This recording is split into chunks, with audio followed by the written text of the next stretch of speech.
आखिर 29 जुलाई की रात क्या हुआ कि मुंबई हावड़ा एक्सप्रेस और मालगाड़ी की आमने सामने कैसे टक्कर हो गई और उस टक्कर में एक हंसता खेलता परिवार कैसे बर्बाद हो गया। आप पूरा कहानी सुनेंगे तो कहीं न कहीं आप भी रो देंगे। यह कहानी मैं आपको बताने जा रहा हूँ। एक रोहित नाम का लड़का होता है जो अपने घर की गरीबी से परेशान और घर की गरीबी को देखकर जब उससे रहा नहीं गया तो वह भी फैसला करता है कि हम भी परदेश जाकर किसी कंपनी में काम करके कुछ पैसे कमाऊंगा और अपने घर की गरीबी और परेशानी को दूर करूंगा। यही सब सोचकर फैसला करके अपने एक दोस्त से कुछ पैसे उधार लेता है गाड़ी भाड़ा के लिए और फिर अपने परदेश जाने के तैयारी में लग जाता है। बैग पैक करता है और जब बैग को कंधे पर रख कर जब घर से बाहर निकलता है उसी वक्त उसकी माँ खेत में से काम करके घर वापस आ जाती है। जब अपने बेटे को देखती है माँ तो पूछती है, बेटे कहाँ जा रहे हो? बेटा बोलता है कि मैं माँ परदेश जा रहा हूँ, मैं पैसे कमाने के लिए मुंबई जा रहा हूँ। और वही मुंबई हावड़ा एक्सप्रेस के लिए निकल जाता है। लेकिन निकलने से पहले जो हुआ वो आप भी सुनकर कहीं न कहीं रो पड़ेंगे। जब माँ अपने बेटे को मना करती है, बोलती है कि बेटा इतनी कम उम्र में तुमको कौन काम देगा, तुम कहाँ जाकर क्या करोगे। तब तक उसकी बड़ी बहन भी घर से निकलकर बाहर आ जाती है। वो भी मना करती है कि बाबू अभी मत जाओ कहीं।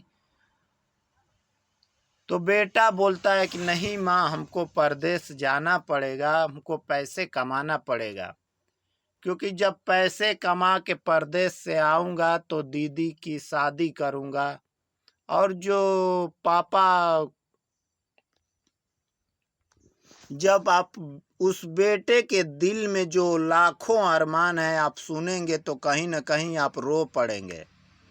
रोहित बोलता है कि माँ, जब मैं पैसे कमा कर वापस आऊँगा तो बहन की, अपने दीदी की शादी करूँगा, पापा का अच्छे डॉक्टर को दिखाकर इलाज कराऊँगा और जो तुमने इतने ज़्यादा कर्जे ले रखे हैं, जो तुम इतने सारे उधार ले रखे हैं, लोग आ करके उल्टे सीधे बोल रहे हैं तुमको, वो सब कर्जे सबका कर्जे दे दूँगा।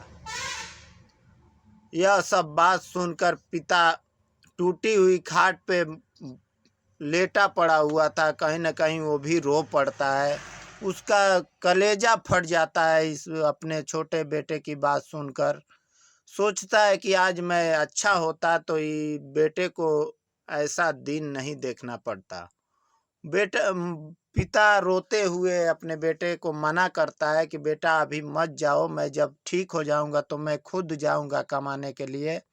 लेकिन बेटा नहीं मानता है। लाख मना करने के बाद भी जो रोहित होता है वो रोहित नहीं मानता है। अपने माँ के पैर छूता है, अपने पिता का पैर छूता है, अपने बड़ी दीदी का भी पैर छू करके। सबके आँख में कहीं न कहीं आंसू होते हैं, सब लोग रोते रह जाते हैं। लेकिन रोहित नहीं मानता है, घर से निकल जाता है परदेश के लिए। कलकत्ता रेलवे स्टेशन पे पहुंचता है। जो कलकत्ता में रेलवे स्टेशन हावड़ा स्टेशन है वहाँ पर पहुंच जाता है। वह रात को ट्रेन होती है उसका, जो मुंबई हावड़ा एक्सप्रेस, उसमें टिकट कटाता है और बैठ जाता है। जब ट्रेन पहुंचती है झारखंड में, जब झारखंड में पहुंचती है उस टाइम करीब 4 बजे होते हैं झारखंड में पहुंचते पहुंचते। और उड़ीसा से एक मालगाड़ी, लोड गाड़ी आती है और इधर से कहीं न कहीं इस जो मुंबई हावड़ा एक्सप्रेस का जो स्पीड होता है वो भी कहीं ज़्यादा ही स्पीड होता है, कहीं 100 से पार स्पीड बताया जाता है। और वह मालगाड़ी अपने पटरी से उतर जाती है और जो ये एक्सप्रेस, जो मुंबई हावड़ा एक्सप्रेस जो स्पीड में आती है, वो उसका मालगाड़ी और उसका आमने सामने टक्कर हो जाता है। और टक्कर इतनी भयानक होती है कि कहीं न कहीं सारे बोगी जो सारे डिब्बे होते हैं मालगाड़ी के और एक्सप्रेस गाड़ी के जो बोगी होते हैं, जो डिब्बे होते हैं, वो अलग अलग हिस्से में बिखर जाते हैं।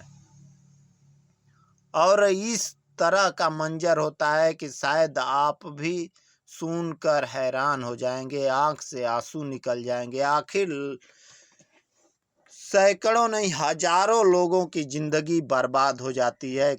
बहुत सारे लोग एक्सीडेंट हो जाते हैं, बहुत सारे लोग के अपाहिज हो जाते हैं, बहुत लोग की जानें चली जाती हैं उस एक्सीडेंट में।